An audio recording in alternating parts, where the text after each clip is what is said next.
I always thought the stories about the midnight train to Ashcroft were just ghost tales to scare tourists. But when I found myself on the platform that foggy night, curiosity got the better of me. I watched as the train rolled in, its headlights cutting through the mist, and shivered, though the air was warm.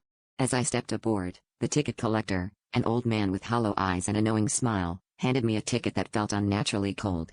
I glanced around at the other passengers and noticed their clothes seemed out of time, like a vintage costume party. Settling into my seat, I couldn't shake the feeling that something was off. The train rattled and hummed, but the passengers sat in eerie silence. A woman across from me, dressed in a tattered 1920s flapper dress, occasionally glanced my way, her eyes dark and endless. I tried to distract myself by gazing out the window, but the countryside was a blur of shadows and whispers.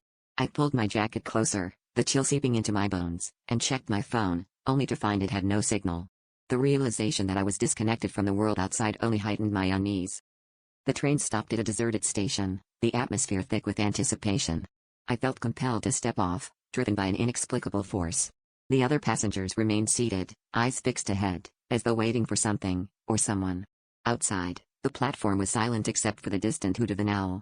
I hesitated, the urge to return to my seat battling with an instinct to run. But something held me in place, a magnetic pull from the train whispering secrets I couldn't quite grasp. Just as I turned to reboard, a shadow passed over me, and the train doors began to close.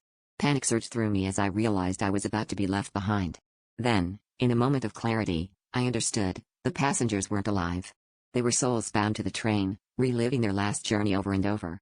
As the train pulled away, the old ticket collector tipped his hat, his smile now a grimace.